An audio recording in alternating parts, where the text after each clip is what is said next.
Hi, welcome. My name is Nathaniel Whitestone. I'm a co-founder of A Fairer Society, and I'm hosting a conversation between some amazing people.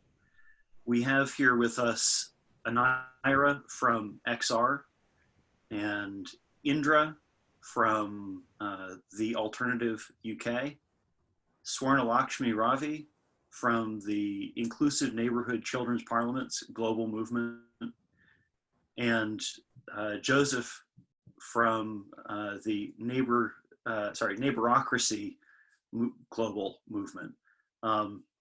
Each of these people is going to do a better job of introducing themselves than I could do of introducing them. So I'm not even going to try. I will just briefly say that my organization, A Fairer Society, is all about creating a fairer society with people like this and hopefully with people like you. And that's why I'm here hosting this call, and I can't wait to hear more about what works in Neighborocracy. So if we could go around, I'd like to start with you, Joseph, and then Swarnalakshmi, Indra, and Aneira, if that's okay. Joseph, who are you? What are you doing here? Yes, greetings to all of you. It's nice to meet you all once again. And I am Joseph Ratinam from Chennai, India. To introduce myself very briefly, I was a businessman about 30 years back, and thinking that I can do something and I have to do something for the people, for the society, I started a political party. And after starting political party, I came into contact with the mainline politicians at the state level and national level. And after coming in closer contact with the mainline politicians, I realized party politics always works for power. And whenever we have the discussion, it will be always about catching the power, holding the power, coming into power. Then I was wondering about how this, this type of attitude can help people. So I started developing some doubts on that system of party politics. Then I started reading various great people, those who have talked about democracy, about the governance system and party politics and all.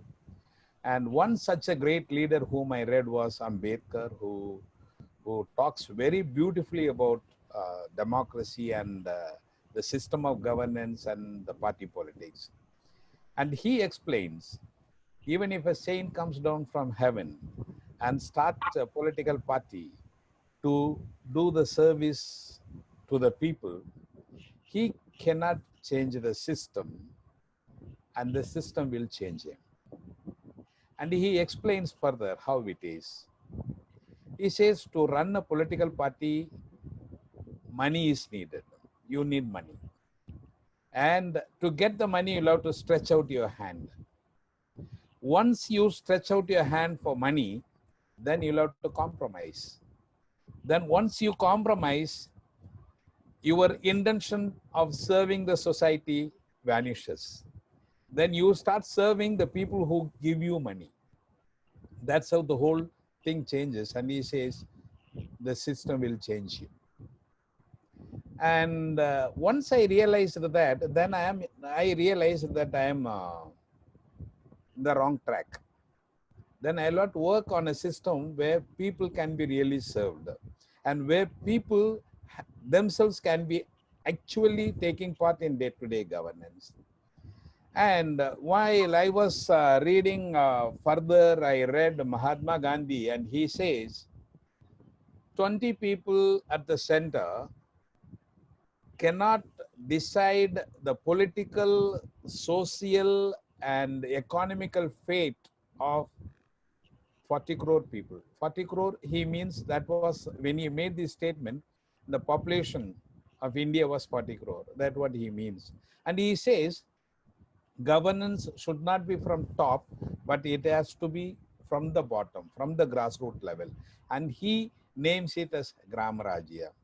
Then I realized something, has to start from the lowermost start of the society. Then when I was trying to do something on that, I was studying how we can do it. Then I met one person, a Catholic priest, Father Edwin, who was already talking about neighborhood parliaments. Parliaments are starting from the neighborhood. And I was very much attracted towards that. And then I went to him and I learned from him and I was with him for quite a number of days.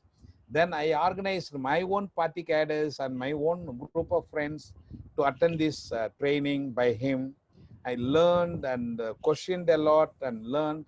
Finally, I got convinced that the neighborhood parliament can be the best platform where even the last man in the society can actively get involved in day-to-day governance.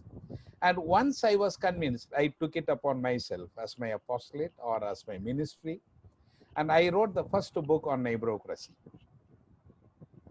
And then I also wrote a book on the training manual, which can be used by any organizers in India, of any organizations, any field worker. Then I was running a monthly magazine for Children's Parliament for almost 12 years. And now I've been the master trainer, training hundreds and thousands of various group of people and organizations and teachers and schools on Children's Parliament and on Youth Parliament and on Neighborhood Parliament. And I also have given a lot of interviews on televisions on this. And there is a lot of sharings of this concept through various media. And now I am working as the, or I have taken the responsibility as the international coordinator of this Neighborocracy. This is my brief introduction. Thank you very much, Joseph. Swarnalakshmi, would you like to introduce yourself? Sure. My greetings to everybody who are in the video and as well as who are viewing this video. I'm Swarnalakshmi Ravi, and I'm currently pursuing my master's in international relations and global governance at Aston University in the UK, but I'm originally from India, and I have been in this children's parliament for around a decade. So if we travel back from here to 10 years, then I was studying grade 8 in a school called Little Flower Convent, which is for persons with visual impairment, where the concept of children's parliament was first introduced. When this was first introduced and when I came to know about this concept, I really took interest on it because I have already got a natural interest towards society and serving for the needy. Swarnalakshmi, I'm sorry to interrupt. We're getting a little bit of reverberation through your mic, and I don't want everybody to be listening to the reverberation instead of listening to your words. And I'm wondering if there's anything that's different about your mic, because usually it works really well. Is it okay now? It's still going on. Oh my God, I'm sorry about it. No, Video settings. Closed. Open chat channel button. Video settings. Stop my video button. Audio settings button. Mute. Currently unmuted button. Mute. Currently unmuted. Now is it clear? I'm sorry, it's going on. Let me mute and unmute you. Just 1 second. Unmute. Currently muted. Mute. Currently unmuted. Okay. Unmuted by host. Alert. Am I clear? You're not clear. Okay, can I join again then? Yeah. How about we get I know that you've been introduced, you've talked already with Indra and Aneira, so we're just going to go to Indra's introduction and then Aneira's, and you'll be back. Okay, great. Indra? Yeah, hi. So my name is Indra Adnan, as you know, and I'm the co-initiator of The Alternative UK. And it's a political platform which began and asks the question, if politics is broken, what's the alternative? And we've been going for 3 years because we came to a point in our political life, if you like, or the public life of the UK, in which the effects of a very broken politics were being felt very acutely. When we recently went through a process of leaving Europe, and even before that, before when we were asking the question about whether we should leave Europe or not, it's created a lot of division in our societies and polarized people living in communities, and caused a lot of unrest and uncertainty. And at the height of it, in fact, just before we went to the vote, a politician was murdered. And in a sense, it was the very evidence and a moment of really understanding the dysfunctional culture of our politics, which has the effect of dividing people rather than bringing them together. And so in the bigger picture of how do we improve our society, but also address the triple crises, as I describe it, the crises, the one that's most relevant, or people are most aware of at the moment, is the crisis of the environment. But there's also the crisis of our impoverished communities, where people have very little power to express their agency. And then really at the heart of it, the crisis of psychosocial health, the well-being of every individual.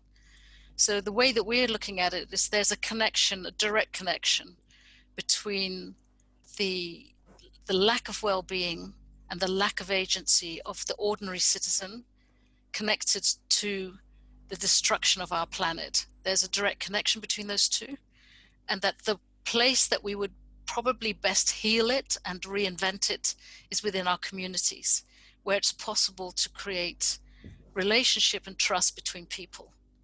So our focus is in the alternative is three things. Firstly, we produce a daily alternative, and the reason for that is really understanding. I'm a psychotherapist, and really understanding the power of narrative and the power of what is the story that you're telling about yourself, or what is the story that we're telling about ourselves as a people and as a nation or as a world. The power of story is very what we might describe as soft power, can be more effective than hard power in how our future unfolds. The second thing we do is we work in this sort of world that we're here now, which is like, working within the system, meeting the different actors in the system, seeing what it is that they're doing, how they're addressing the problem, and bringing them into new relationship with each other. So we call that working the system. And then probably the most important and most relevant to our discussion today is that we build citizens' action networks on the ground.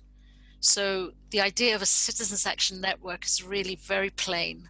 It's how to bring all the citizens into relationship with each other, but also into relationship with the solutions that are already available to the multiple crises.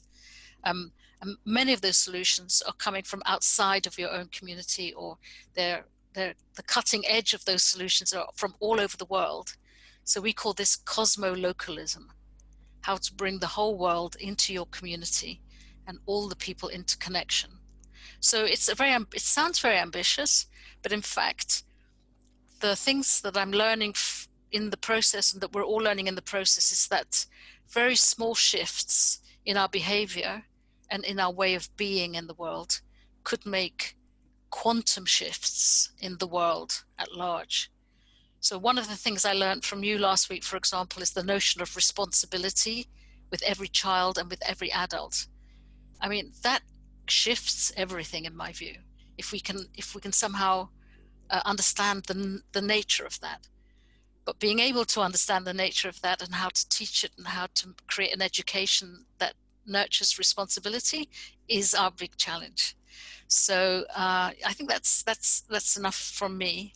We're very active, and at this moment, our excitement is around, during the COVID crisis, how many new connections are being made between people who are seeing a really other future is possible, but the architecture really isn't quite there yet. So that's us. Thank you, Indra. Can I just check again with you? How is your mic situation, Swarnalakshmi? Hello, is the situation all right? I think it's not working. What if I take you off the call and then you come back in? Would that Yes, be okay? that's a very good idea. That's right. Okay, I'm going to do that. Okay, Come back soon. sure. Oh wait, it says you can't rejoin if I take you out. No, I don't want to do that. Can you just quit the meeting yourself? Yeah. Stop videos closed. Open chat. Share screen. Record. Reaction. Leave meeting button.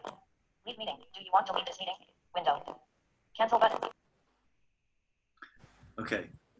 Hopefully she comes back soon. Aneira, would you like to introduce yourself?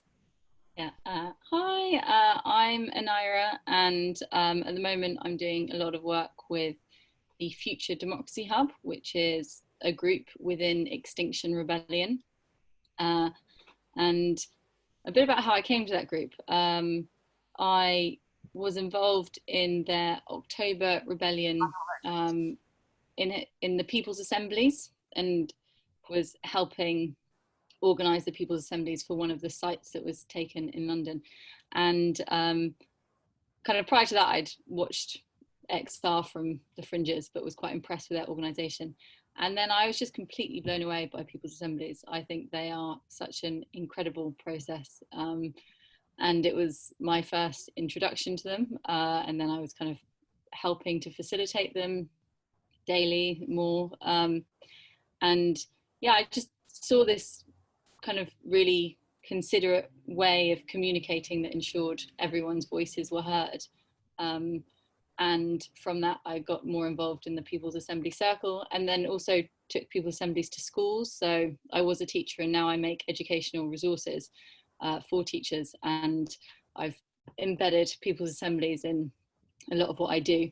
And then by chance, I happened to, or not by chance, by hearing about a community democracy group in the People's Assembly Circle that had kind of formed as part of this Future Democracy Hub, sort of in response to the general election and a lot of malaise and awareness that our political system wasn't representative, and also it doesn't bring out the best in people, and just creates faction. So I ended up joining this community democracy group, and that was in December. And since then, we're working on a project called Trust the People, which is about trying to help grassroots and community democracy thrive in local areas. And we're creating resources to help people do that. So the resources are, some of them are focused on kind of our personal processing and our identity and who we are, and how kind of understanding who we are is a really important step in engaging with people, or before you get engaged with people, because we all carry our baggage with us and our biases, and we all have different relationships to society and to the systems in which we've been raised. So having a conscious awareness of that is really important when we go and engage with people. And also part of that unit is finding courage, because it can be quite scary to go and connect with people and strangers, particularly if it's something you've never done before. And then we've got other units that are on kind of working together and kind of supporting each other emotionally, and other ones on thinking about how you can reach out to people in your communities, particularly people from diverse communities who you might have no experience of, to ensure that that the kind of community democracy that's being constructed ensures that everyone's voices are present, so that it is diverse, and it's not just the same people who tend to get involved in politics and things kind of coming and taking center stage. It's about ensuring everyone is welcome and feels welcome. And then one of the units, which is perhaps kind of one of the most important ones, is about community people's assemblies and holding people's assemblies in your streets. And we've created resources to help people learn how to facilitate them, and so that they can hold them with people thinking about how to respond to the corona crisis or any pressing issues in the area. And the idea is that once we have people talking to each other and kind of building trust and resilience, then people will kind of have more of the skills to, I guess, be able to challenge the system and challenge this political system with an alternative, and with something that is much more kind of built on making sure that everyone takes the decisions collectively. And we're looking at a lot of the work that people have done around the world with municipalist movements, and how people's assemblies have been a really core part of that. So we want to learn from all of these fantastic things that people are doing, and then share these stories on our platform so that people can be inspired by them, and also so they can learn from them, so they can learn kind of what went well, what didn't go so well, how might this apply to our context. And yeah, it's really exciting. And we're also kind of the global, this kind of XR participative democracy group that is part of the global network is also really interested in collaborating and bringing people's assemblies to groups.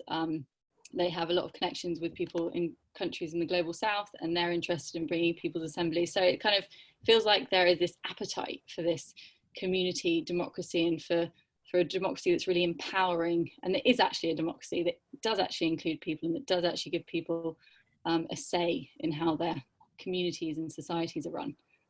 So yeah, that is the kind of Trust the People project, and we're trying to kind of collaborate with as many people as possible, which is why it's very exciting to be here today.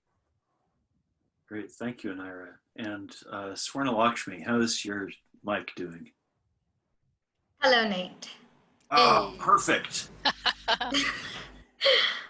Great. So you were just telling us about your experience at the School for the Visually Impaired. Yes. Yeah. So 10 years back in my school, when the Children's Parliament was introduced, I was very much intrigued. So my interest towards society and serving for the needies made me to join with this Children's Parliament. There are really three important things that I liked in this Children's Parliament. Number one, commitment towards whatever we do. Number two, responsibility vested with power. And number three, simplicity with optimum use of resources.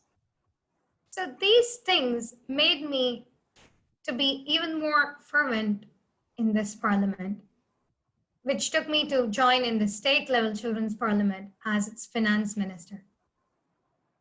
And as a finance minister, I was provided with both responsibility and power, which taught me the thing that children are not the future citizens, but are the present, alive and active members of the Earth community today.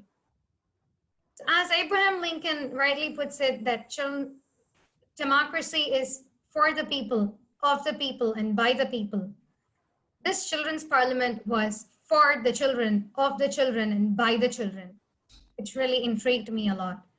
And that took me to do more things for children along with my peers, where I worked to introduce 1 rupee campaign, which is actually children contributing minimum of 1 rupee every day. That could lead to 7,000 according to our budget for a week, which could be provided to children who are in need. And we were also provided with opportunity to serve people who were affected by a cyclone that really hit during 2013 when I was a finance minister. All these things gave me confidence, and most importantly, the responsibility. And again, the government of India, when the Planning Commission was established, invited around 51 children to share their views and responsibilities, among which I was one of them. And again, I became its state level prime minister. All these things cleared my lack of awareness towards society and served as a beacon of light in delivering me from all my ignorance about society and about how people were living, as I was just limited to my home and school when I was so young. When I was a prime minister, I thought that this should not only be an opportunity for me, but should be an opportunity for all my peers who are also in need and who are especially persons with visual disabilities, who did not really have access to all these opportunities. That gave an opportunity to me to speak in United Nations representing India consecutively for 4 times, addressing in various topics. Like for the first time, I got the opportunity to address the Commission on the Status of Women on prevention on violence against women and girls. And for the second, third, and fourth time, I addressed on Millennium Development Goals and then Sustainable Development Goals, emphasizing the quality and complete education for children and persons with disabilities. And then I was elected as a National Child Prime Minister for all over India for 28 states. And now I'm here as a Global Youth Council member to formulate a World Children's Parliament and looking for the potential possibilities. Thank you so much, Swarnalakshmi. So I hope that like you, I hope that like me, you have had a number of questions coming up into your mind. Let me turn that around and try it again. I've got a lot of questions, but I'm going to try to keep them to a small number in the hopes that I won't take up too much of the bandwidth. And I'm sure the rest of you have questions as well. What really comes up for me, something very simple, and it has to do with the difference between what works in neighborhood level organizing in India and what works in neighborhood level organizing here in England, or possibly across Britain. And the thing that most sticks out is, what does it take to bring people together? So in your experience, what kind of invitation is needed? What kind of an offering is needed to bring people together? So I've had some experience with this in the States and a little bit over here, but I think I'm probably the least experienced person in this group, and would love to hear what other people have to say, what brings people together. And I'm actually just going to stick to that one question, but don't feel that you have to stick to just one question. But that is a question that I'll hopefully hear from everybody. So I'm just going to go around in the same order as we did before. So starting with Joseph and ending with Swarnalakshmi. Do you have any questions for people, Joseph? Well, right now I don't have. I may, in the course of time, I may get some questions. Okay, but I'll be happy to answer all the questions. Great. So I'm going to go Indra, and then Aneira. Indra? So my question may be a little bit more abstract. If there is need and poverty, how do we engender responsibility? Yeah, I hope that's quite clear as a question.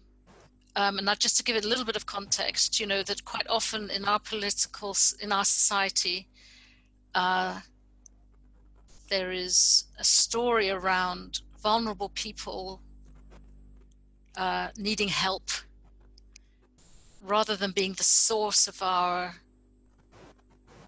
response to crisis.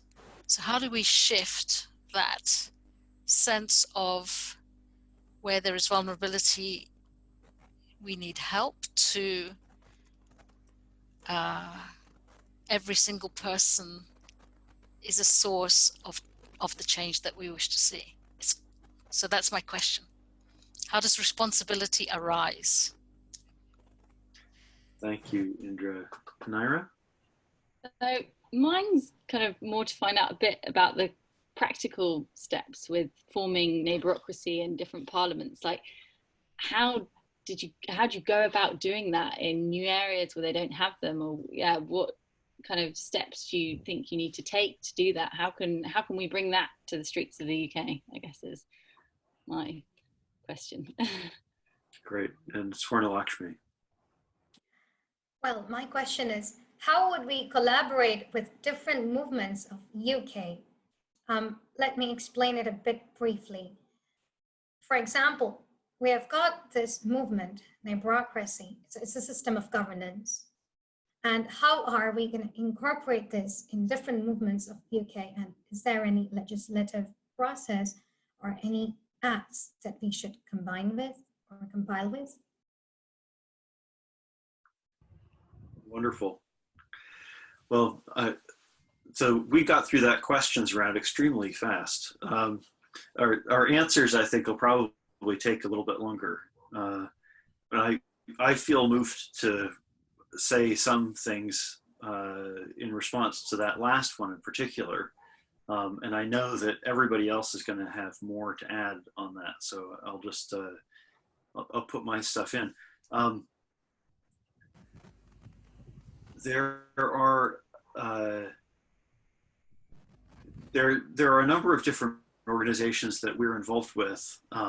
The Control Shift Summit organization, the Transition Towns Network, the Global Eco Village Network, the permaculture associations, and historically sort of Be the Change organization. There are a lot of these organizations, and each organization sort of has its own way of holding everything. And I'm just going to repeat the things that I was talking about with Indra earlier today. Each organization sees the world from a particular perspective and is doing its best to make space for everybody else, but it's making space for everybody from its own perspective. And so the question of how we work together, it's not just an issue of can we get people to see that there's a bigger picture, because there are a lot of really amazing perspectives on this bigger picture. And all of us see the need for everybody else to be part of it. The real question is, how can we take all of these different views on the whole and weave them together effectively? And that's a really interesting challenge that I think everybody here on this call is living into.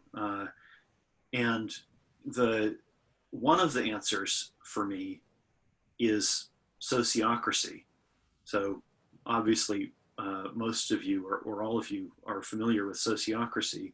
For those people who are just sort of tuning in here, listening to the recording, sociocracy is something that comes out of the Netherlands, was developed during the 1970s. It pulls together Quaker consensus decision-making and cybernetic engineering, designing feedback loops and information flows into self-managing systems, and the science of complexity that was pioneered by Ilya Prigogine, looking at how complex adaptive systems are able to keep themselves whole. And since the 1970s, this way of organizing groups has spread around the world, starting in businesses and then going into nonprofits and civil society organizations and local governments of all kinds of sizes, schools, universities. And it's got a bunch of different offshoots, things like holacracy or Sociocracy 3.0 or Circle Forward, all these different branches that are based on it. But at its core, it's this fractal system for bringing together points of view from everybody who's involved and synthesizing those into a shared way forward that is experimental. So it's good enough for now and safe enough to try. And then we can agree to run the experiment, even if we don't agree with each other about what the best option is or whether this is the best way forward. All we have to do is agree that we can afford to try it, even if some of us think it's stupid. And that balance of the risk awareness and hearing every voice lets sociocratic groups move pretty quickly while including everybody. And because of the way that these groups are structured, it can allow us to include a huge number of organizations. So I'm putting that in there, not because it's going to be news to any of the five of us, but because people who are listening to this for the first time might be curious about what it is if some people say sociocracy. So I think sociocracy is an essential part of how all of these different groups that are holding the whole, these, the movement of movements, can collaborate. But there's a lot of detail in terms of further connection, what the circles are, who contributes which person to which conversation, how it all gets paid for, that I really don't know. So I'd like to, sort of put all of those additional questions into the mix. That's me. Joseph, your turn next. Yes. All the four questions here is very valid questions, very, very valid and important questions. And the fourth questions, which was raised by Swarnalakshmi, we'll have to find a collective answers for it. And to start with the first question of Nat, it said the difference between Indian context and the UK context in starting these children, these neighborhood parliaments. It's very interesting. And in Indian context, by nature and culturally, Indians are more talkative. They like to talk to people. Even strangers, they will like to talk.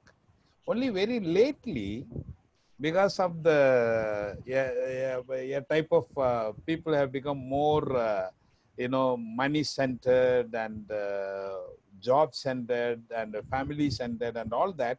Now, especially in the urban areas, people have become more closed. Otherwise, people are very, very, even in the open, when they walk, they will talk hi, with unminding of what is happening around, they not bother whatever it is. So they're very free. So by nature they are, by culturally. So when we talk about something new, people listen to. And they are very happy to listen to. They ask questions. Then if they feel that it is nice, they very easily come forward, to do their own bit. But I don't say that it is not the same in UK, but the situation is slightly different there, because people have become more closed. They want to keep up their own privacy.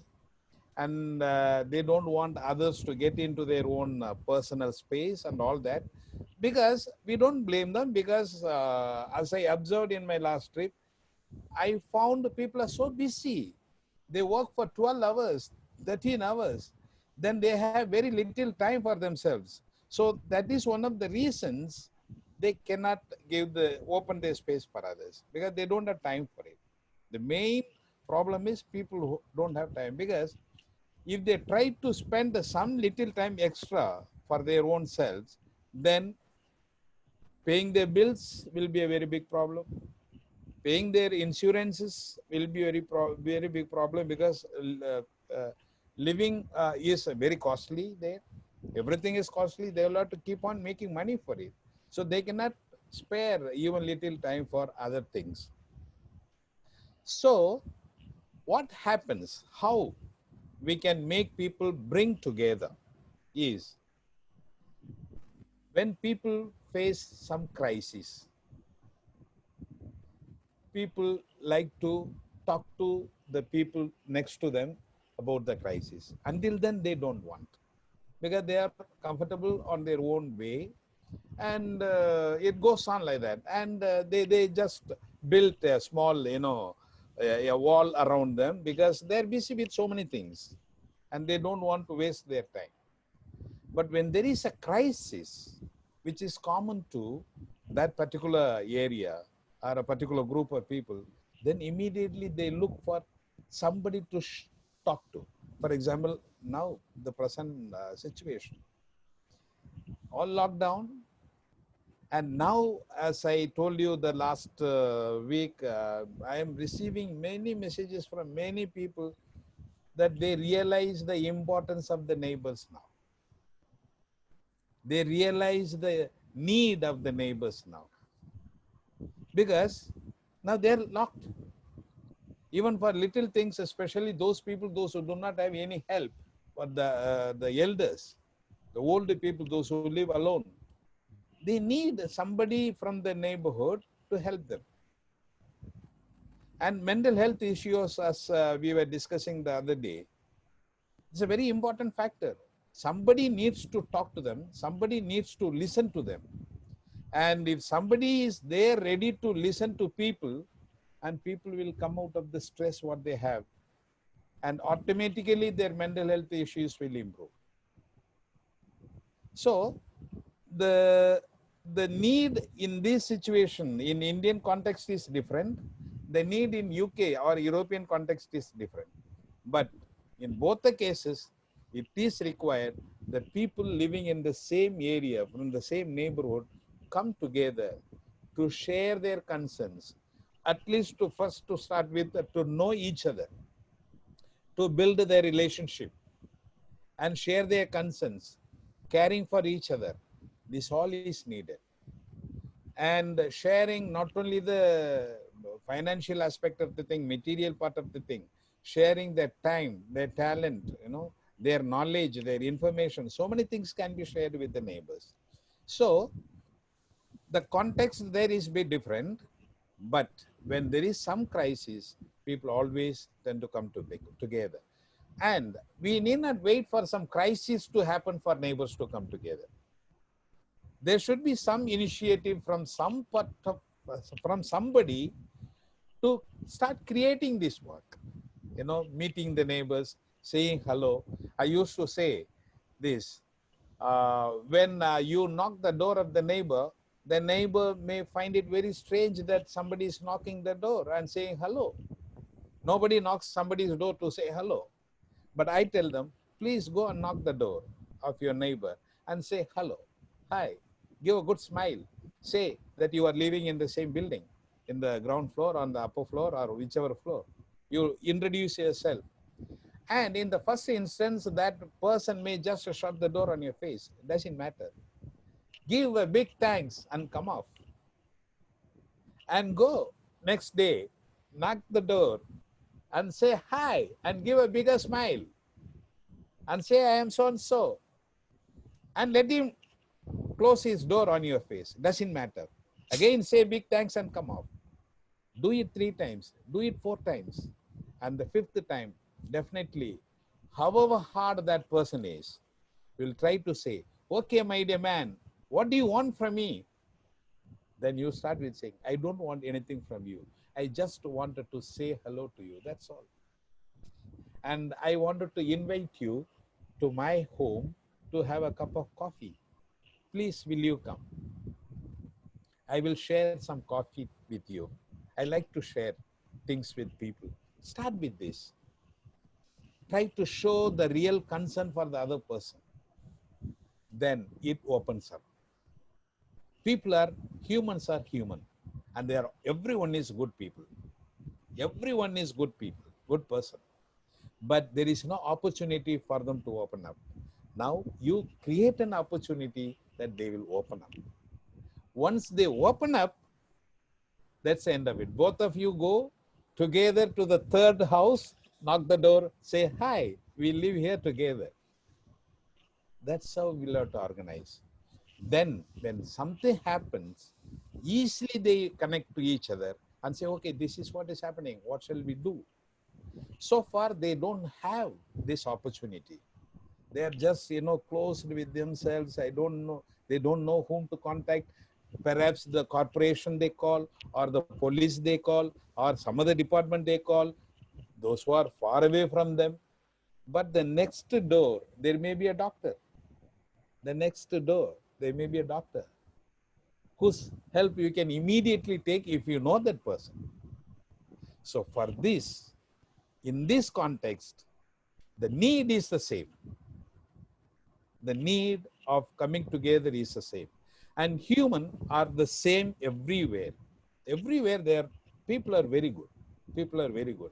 Because we have the starting trouble. I call it starting trouble, You say, who will start this? See, I want to follow the traffic. Yes. But when I am on the road, I see everyone breaking the rule of the traffic. Then me alone, what I am going to do by following the traffic? So you get demotivated because everyone doesn't follow. And now when there is people coming together, you decide to follow the rule, then one section of the society starts following the rule, then that becomes a motivating factor for others. That's how we connect. So connecting is very, very simple and very easy. Only thing is you'll have to break ourselves free. That ice breaking practice has to happen with every family in the neighborhood. So I hope I have answered the first question. The second question is very, very interesting question, because poverty is one of the worst problem the world faces today. And how this neighborhood parliament can address the question of poverty. And from my young age, I've been listening to this political jargon called Garibi Hatao, or eradicate poverty. We call it in India, Garibi Hatao. In English, we call it eradicate poverty. And any government which comes to power, they say we will eradicate poverty. But the depth of poverty and the amount of poverty is keep on increasing. More and more people become poor. And it has become only a waste jargon, slogan, a political slogan. But whereas in the neighborhood initiatives, when there is a structured neighborhood, I can prove that 100% poverty can be eradicated in few months' time. And now I'll give you one example for Indra and Aneira also. For example, there is a neighborhood fully structured, having their regular meeting, systematic meeting. And the role of the finance minister is to ensure that there is no poverty in the neighborhood. There are other roles also, but the primary work, role, responsibility of the finance minister in the neighborhood is to ensure that poverty is eradicated and nobody lives a poor person there in the neighborhood. Everyone has enough decent income. Now, in that case, the finance minister takes a survey in the neighborhood and puts in the meeting forward for discussion, saying that, see, in my survey, according to the criteria, this criteria and this criteria, this parameter, I found 5 people having less income. 5 people are poor. 5 families are poor. So what shall we do about it? Now the whole group discusses that. And there cannot be a faulty survey. The data cannot be a false one. Why? Because it is all in the neighborhood. Everyone is living in the neighborhood. They know the truth. They know each other and they know the truth. So now these 5 people, and these 5 people are part of this neighborhood parliament. They are not away from that. They are part of the neighborhood parliament. So when the data is put forward, they say, yes, we have this much income. And sometimes the income goes little less or little more, but not more than this. So we find it difficult to manage our families. Okay. Once it is finalized, they study the possibilities. How to ensure that these families earn little more than what they earn now. So one example I will give you. Everyone says, the finance minister proposes an idea and everyone agrees to. And the idea is, one of the poor families will start supplying milk to all the 30 families. And now every family buys the milk from the store, from the supermarket. And now they pass a resolution that they will not buy the milk from the supermarket, but they will buy the milk from that particular family whom they fix. Now the family says, okay, I'm so happy to supply milk to all the 30 families, but I don't have cows. Oh, I see. Now in that case, all the 30 families decide to give a guarantee to this family to take a bank loan to buy cows. And they have to buy 3 or 4 cows because continuous supply has to be there. So to buy 3 or 4 cows, they may need about, say, 1 lakh rupee. That is 100,000 rupees or 150,000 rupees. And if that particular family goes to the bank, definitely they will not give, because the poor family, they are very poor and they cannot give any guarantee and all. Now in this system, all the 30 families stand as guarantee for the loan which is provided by the bank to that family. Now, if 30 families provide the guarantee, definitely the bank will give loan to that family to buy 3 cows. Now they bought the cows. After buying the cow, they insure the cow. If something happens to the cow, that they can get back the insurance money and pay back the loan. So nothing will be a loss. So now they start supplying the milk for 30 families. Now, for example, if each family buys 1 liter of milk every day from the supermarket at the rate of 50 rupees, now they say, now can you supply the milk to us 1 liter at the rate of 45 rupees? And definitely they can supply for 45 rupees. And if they supply at the 45 rupees rate per liter, each family gains 5 rupees by getting the milk from this person than getting the milk from the supermarket. Second, the supermarket milk quality, the people don't know. People don't know from where they source and how they process and how it is packed and all. But when they buy the milk from this neighbor, one of his neighbor, they know the quality. And if there is something wrong with the quality, in the next meeting, the quality of the milk will be discussed. So they ensure that that family, particular family which supplies milk, ensures that they give the quality milk. So with this arrangement, every family gains money and gets the quality milk. And this family, suppose if they sell it for 45 rupees per liter, their profit we fix as 10 rupees. 35 rupees goes for the expenses of taking care of the cow, feeding the cow and all these things. And if that family gets 10 rupees per liter per day for 30 liters, that family gets 300 rupees. Per day, if that family gets 300 rupees, per month it is 9,000 rupees. And he cannot shy away from paying the loan to the bank, because the finance minister will keep a track. Okay, my dear man, have you paid this month the bank loan due? If not paid, please ensure that you pay it. So it is a collective action. And if 9,000 rupees if a family gets out of this supplying milk alone, definitely it is a good money, and the person, that family comes out of poverty. Definitely. And not only that person will supply milk, that family will supply buttermilk, ghee, butter, then they will sell the cow dung for manure, they will sell that urine, cow urine for panchakavyam, for natural manure and all that. This all. So they don't get only 9,000, they will get approximately 15,000 rupees profit per month. And if they get 15,000 rupees profit per month by this system, by this practice, definitely they are no more poor. They can come out of poverty. And similarly to the next family, the whole 30, the parliament decides, and the 30 family decide, okay, now we will buy vegetables only from this family, not from the supermarket. They pass a resolution and they abide by that. And the second family starts supplying vegetables to all these 30 families, and they get their money, they come out of poverty.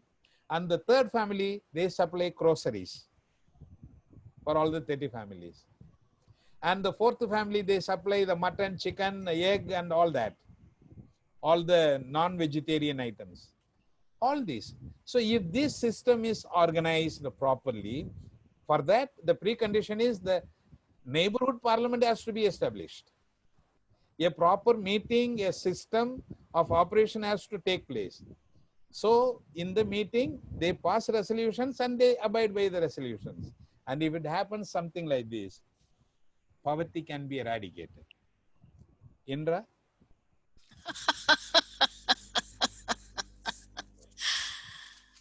Does it sound utopian? Does it sound utopian? Yeah. Yeah, it does, yes. Okay. And I'm following it and enjoying it very much and learning from it. And if this is a round of answers rather than further questions, my answer to the questions of how do we collaborate and how do we bring this movement together, it would be through doing what we're doing now, because I'm really able to appreciate the fractal elements of what you're bringing.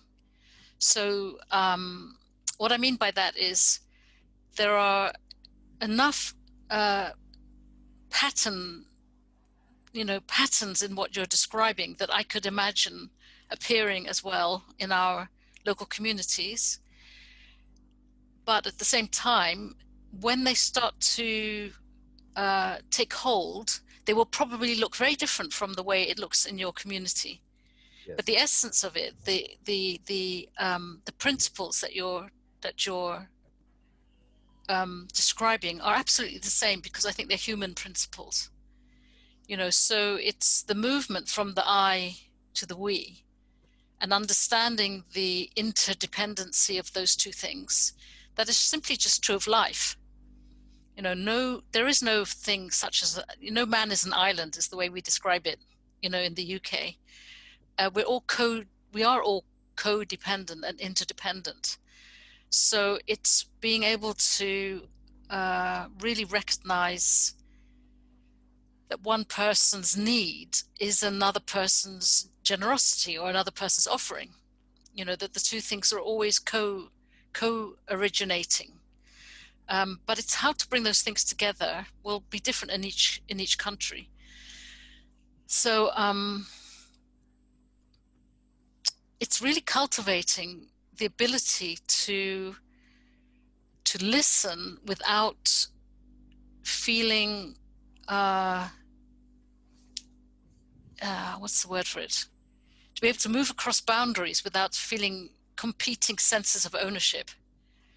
So the fact that you'll be slightly different should not make me feel less or more, but to allow the difference and to appreciate what's common between us, but to allow the difference at the same time. And I think from a global point of view, it's very, very important culturally that each country can own its own flowering of democracy, because it will be so very different in different countries. You know, I think there is something deeply common between India and the UK, which means we'll be able to collaborate quite easily. But if we then move to China or to even parts of the United States, or we might move to Africa, we'll have to be even more open to the differences as well as the commonalities. And the differences will be socially constructed. But what will be at the heart of it will be a common humanity or a common dynamics, you know, which is really spiritual in a sense. Yes. You know, the oneness of things that appear binary, right? So it's all of that makes me feel excited, because we can now have these conversations, you know, in ways. To be on Zoom together is not to be in a high pressure situation, really. It's to be able to listen, and just being able to listen to you for some time, or being able to listen to Swarnalakshmi and hear about your journey, Swarnalakshmi, is incredible. So it's a whole mixture of, you know, the way we offer experience, but also theory. It's just, I'm still sitting here very sovereign. You know, I'm sitting here sovereign in front of my computer.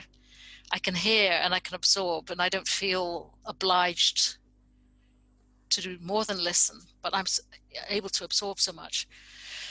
So my only nervousness would be, you know, when one country moves to another and tries to export their, you know, their insight. You know, it's like, do it this way. You know, like that's, for me, that's the old way.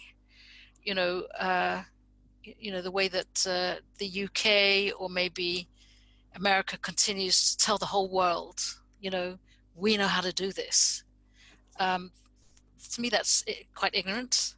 You know, it's being able to offer something the way we're doing now, and then be able to take what's needed, and then to share again what's offered between us is how I think it will go very fast.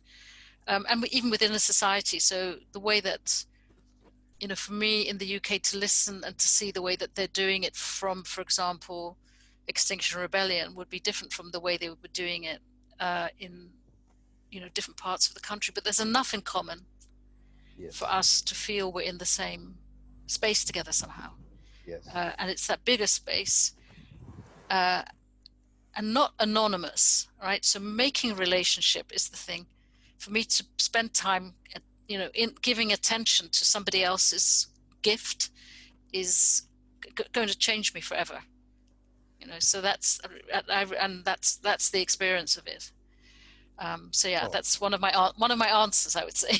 Yes. Yeah. So I fully agree with you, and perhaps in European context or in UK context, it may not be just supplying milk, but it can be something else, because I well remember there is a very big organization you must have heard in Sweden, ERIX, called ERIX in Sweden.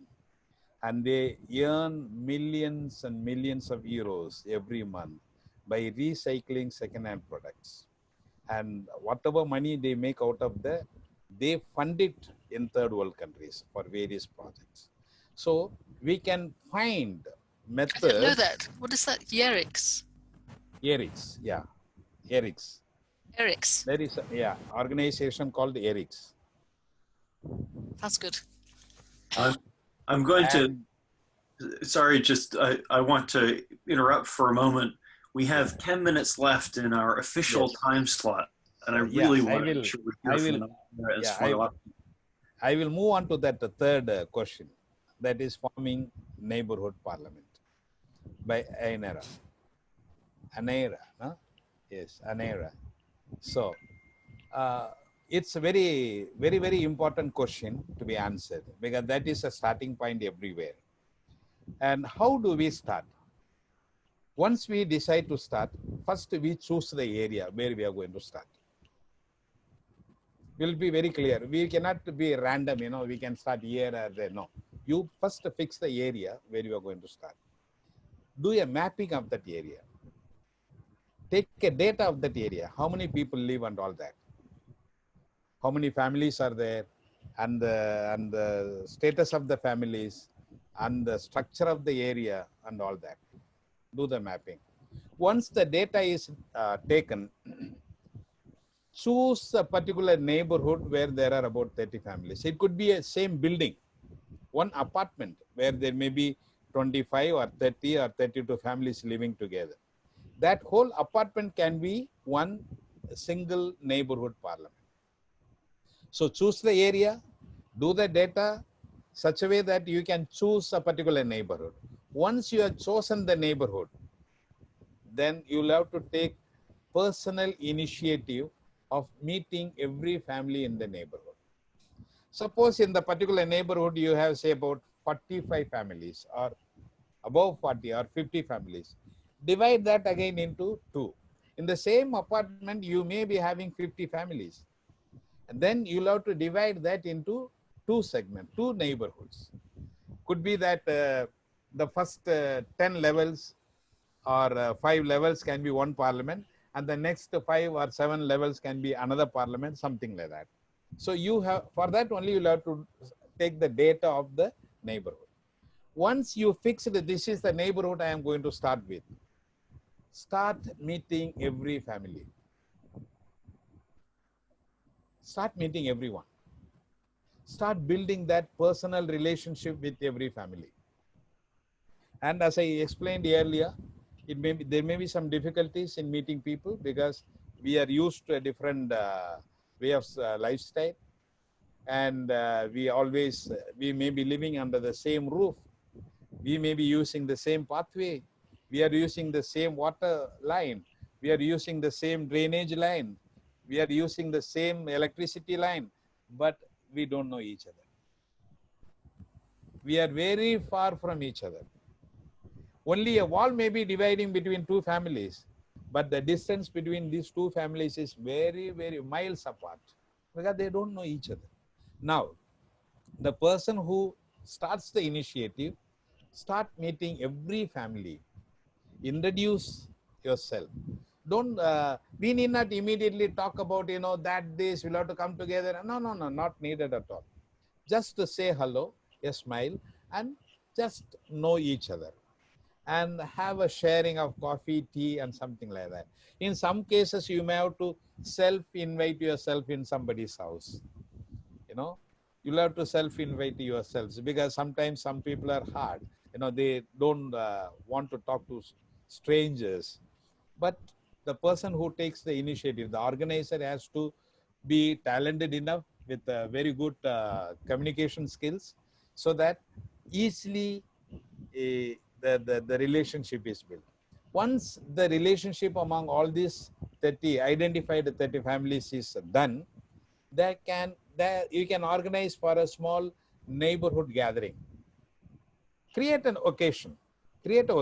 No problem. It could be your birthday, and you need not wait until your birthday. You can choose some other day. There are so many international days. Every day is some special day. So choose a particular day so that this day will be celebrated by all our neighbors coming together. So you invite. And there may be some little expenses made because of that. Because for everyone, you'll have to give a piece of cake or coffee or whatever it is. Some little expenses is there, doesn't matter. But you create an opportunity where these people all can come together to look at each other and say hello. And slowly you start this community relationship within the neighborhood. Then in the next meeting, we can prod a question, okay, what is it if we can come together in a systematic structure so that we can help each other? We can, there are so many things you can do with. Then many will agree to that. Once the relationship is stronger, they will say, yes, we can have a common, a systematic structure that we can come together. Then you can introduce the idea of neighborhood parliament. What is neighborhood parliament? how to have the election, how each member has to be responsible for something to be elected as minister, what is the method we apply for the elections, and all can be shared. Then once it is shared with everyone's consent, you conduct the elections and the ministers are elected. And the number of ministers we have so many number of ministers. And for every issue, you have a minister. Every issue, you have a minister. And for certain issues which are very, very difficult to deal with, you may have deputy ministers also. Doesn't matter. For example, prime minister, you can have a deputy prime minister. Then parliamentary affairs minister who conducts, who calls for the meeting, keeps the record, writes the minutes, writes the resolution, keeps the record, does the correspondence and all that. He is called a parliamentary affairs minister. So you can have a deputy parliamentary affairs minister. Then there are so many issues. I can send you the details of what type of ministers we can have. And definitely we can also have minister for every sustainable development goal. There are 17 goals. One goal is poverty eradication. So we have finance minister to look after the poverty eradication. Then we have a health and well-being minister. Then we have a health minister here. Then we have quality education. We have education minister. So like that, we have number of ministers, and even it could be based on the SDG goals. But everyone has to be a minister, properly elected. After the election, you conduct a swearing in of the ministers, where the local elected politicians and local officials, government officials, all will be part of this swearing in ceremony, so that everyone in the area knows that there is a neighborhood parliament functioning here. So that, the collaboration of these government agencies and the elected representatives and the neighborhood parliament all will work together for the welfare of the neighborhood parliament. That's how it happens. And everyone will have an ID card which is signed by the swearing in officer. Swearing in officer in Tamil Nadu context, usually we have at the state level children parliament, high court judge comes and swears in the ministers. And he signs the ID card, which means it's a high court judge signing ID card means it's a very valuable document. When Swarna was elected as the finance minister, I remember, I think in 2010 or 2011, and that was the day that Thane cyclone happened. It was 2013, sir. Yeah, sorry, 13. And our High Court Judge Kanagaraj came and he was a swearing in officer of the ministers, state level children parliament ministers. And for the district level, we have district magistrates to be the swearing in officers. So that the signature which is given by that swearing in officer in the ID card carries some weight, carries some value. With this ID card, with this person, this minister can go anywhere and introduce himself. I am the education minister for my neighborhood, with authentic document. The document is the signed signed ID card. And then the regular functioning of the parliament starts. Now, this is a starting point, Aneira. So it's 4:30 right now here in the UK, and I've promised everybody a stop time right now. We still haven't heard from Aneira or Swarnalakshmi, and I would really like to be able to do that. Are you folks willing to give more time to this conversation right now, or do you need to go? To be honest, I can do only another 15 minutes, and then I've got another meeting to go straight into. Would 15 minutes be acceptable to you, Aneira? Yeah, that sounds good. Yeah, and Swarnalakshmi? Yes, that's perfect. Joseph? Yes, perfect. Okay, great. Well, Aneira, Okay, what yes. message do you see? Thank you. That was fantastic. I mean, I've just been taking notes, and yeah, really, I love the kind of, well, the way that it's been planned, because it's something that you can then, when something's got a clear structure, it's easier to kind of think, okay, how will this work in this setting? what can I, you know what you have to shape and craft, and I think that's fantastic. In terms of the questions, what brings people together? I think fun does, which is why I really like the idea of a gathering of kind of when you're getting to know people to celebrate something. I think fun is a great way to build connections.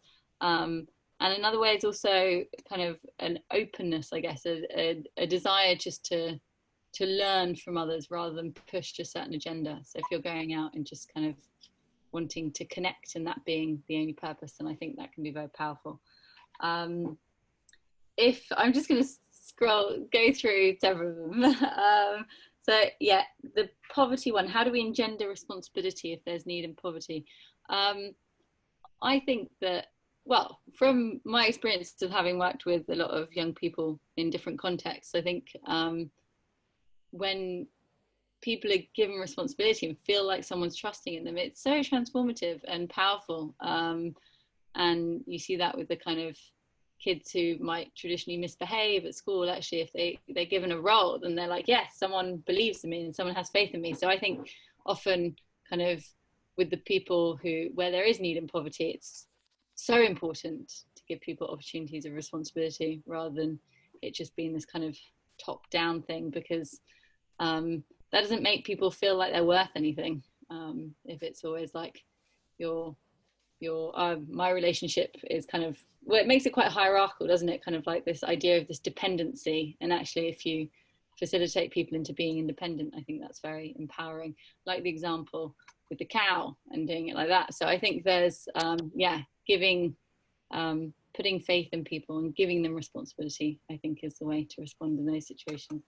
And then collaboration. I mean, we need this Neighborocracy story as one of the stories that we share for this Trust the People XR project, and particularly kind of, I guess, the nuts and bolts of the details of how you've gone about setting up youth parliaments and using it as kind of case studies. So that is a clear way of collaboration in my head, in terms of where we can kind of just put it in one of our learning modules. And also as part of the story harvesting, we're asking kind of a series of 5 questions to lots of people who've been involved in community action, community building. And I'd love to ask you, Joseph, or you, Swarnalakshmi, those, like that would be amazing, or both. So yeah, collaboration immediately. God, like we just need to share your story and then let people's brains whir in the same time, in the same way that mine has been listening to you and thinking, oh, how would that work? I was like kind of chopping up my area into little bits and being like, is that 30 families? So yeah, the collaboration is already happening, and I can see ways for spreading the story further, and that's so exciting. So yeah, that's me. Thank you. Thank you, Aneira. Swarnalakshmi, would you like to finish our round of answers? Sure. So I would like to address all those 4 questions together with 2 important points and coinciding with 2 examples. For these questions, I think that number 1, systematization, and number 2, commencement from the budding population before they blossom up are the 2 answers. So let me explain the first point. So I said systematization. I think Sir Joseph and all the others in the call have beautifully explained what systematization is. So basically, when we organize things, I think we can collaborate, we can eradicate poverty, and we can make a good beginning. And number 2, if we begin from the budding population, that I mean is the so-called protective but actually productive population of children. So if anything and everything begins from children, then it would carry on until they become adults. I would like to share an example. For example, when I was young, I could still remember and cherish the moments of me taking an oath with all my parliamentarians that we would not use plastics, or at least we would make the minimum usage of plastics, for example, instead of using it a lot. We would try to reduce the use. And number two, we would try to use public transport rather than private transport a lot. And even that when the resolution was passed, it also had another important thing, that whenever we use private transportation, we have to provide the reason or the proper thing to the Prime Minister or the Minister, the Environment Minister, who is responsible for it. If both the ministers get to know that it is for a good reason, then they would appreciate us to go into to use the private transportation. And that's how I began. It was very hard for me. But later on, even after having been graduated from my childhood to the youthhood, I still have the practice. Sorry about it. I'm still putting it into practice. I'm trying to use carton boxes. I'm trying to be environment friendly as much as possible. And if everybody like me has to share and care beyond differences, if everybody like me has to care for the earth, and if everybody has to work together, I think the starting point must be from the childhood. I still could cite another example of starting from childhood continues even to my adulthood. After coming to UK, I did not have really much contacts with my neighbors or with my childhood friends to whom I was associated a lot and to whom I have collaborated with to formulate these neighborhood children's parliament. Recently, a couple of days ago, I received a call from them during this lockdown. And one of my mates, he really wanted to speak to me amidst of the adults who were playing and who were really intrigued to enjoy themselves. He came out from the adult population, immediately started giving importance to my call and attended my call, and we spoke for around an hour. And you know, the age of that boy is just 12 years. Even we started this neighborhood parliament when he was around 8 years, and I know him since he was 6 years. Even now, after having been reached the age of 12, we are still in contact. Same like another friend of mine also contacted me, who is right now, whom I know since we were in grade 6, and now she is doing her Bachelor of Medicine and Bachelor of Surgery. And now I'm here doing my master's, but we are still in touch. We're still in contact, discussing various aspects of society and how we could bring collaborations and how we could bring responsibility to ourselves, and how even we individually could be even more responsible to create a collective responsibility and to serve as an example for others. And I think, yes, coming back to my previous 2 points, the beginning has to be from the budding population, and it has to be systematized using this neighborocracy and neighborhoodization.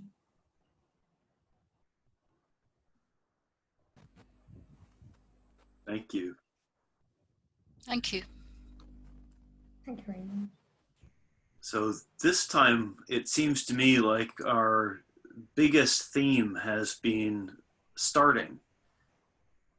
And in addition to this theme of starting, there's also been this double theme of sort of universality and particularity. What connects all of us? How are we all the same? And also, you know, what are the particular ways that we see these universal qualities showing up in different places, different people? I want to give everybody a chance to sort of say a few last words, whatever your own sort of summing up might be. And also I want to say thank you very much for all 4 of you showing up here today and participating and giving us a little extra time.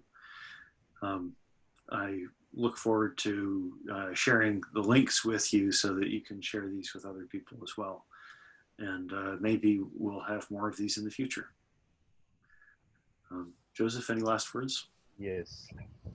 I'm so thankful to you, Nat and Aneira, Indra, and Swarna to be part of this discussion. And I feel we are moving in the correct direction. In the initial stage, we talked about the concept. Now we are slowly getting into the reality, the practicality of the neighborocracy, neighborhood parliaments and things like that. So that I see we are moving towards something concrete. So I am so happy about the way it is going on. And I am grateful to you all to be part of this. And let us work together to save the people and the planet. Let us sow peace and joy in every heart. Thank you, Joseph. Indra, any last words? Yeah, my final words would be stay in the moment. That I feel the necessity of staying in the moment, that I'm learning, but as I'm learning, I'm also lots more questions and a desire to experiment in new ways. Yeah, but to sit with that, to sit with the complex responses, and look forward to the next discussion. Thank you very much, and thank you very much, Nate, for just holding this space, because it's so very necessary. Thank you. Thanks. Aneira, any last words? Yeah, thank you so much. It's been kind of so interesting and uplifting, and I guess gives you sight of what's possible. And I think just kind of, as Indra had explained a bit to me about Neighborocracy, but just listening about it more, and the kind of the fact that it's small amounts of people just shows that it kind of like, yeah, small people can get together and bring about great change, and I think that's wonderful. So yeah, I kind of have really feel very kind of privileged to have listened to all of your ideas and to have met those of you that I haven't met before. So Joseph, Swarnalakshmi, and Nate, thank you very much, and Indra, thank you so much as well for kind of bringing me here. So thank you for coming. Yeah, I look forward to collaboration. Very excited. Great. And Swarnalakshmi, do you want to conduct us out into our closing? Yeah, so thank you very much for all, for giving especially extra time. Thank you very much, Nate, Sir Joseph, Indra, Aneira, and everybody who are in the video call, and everybody who are listening to this video. And looking forward to meeting you again and share more and listen more. Let's be the change to make change. Thank you. Thank you. Let's meet again with more questions. Indeed.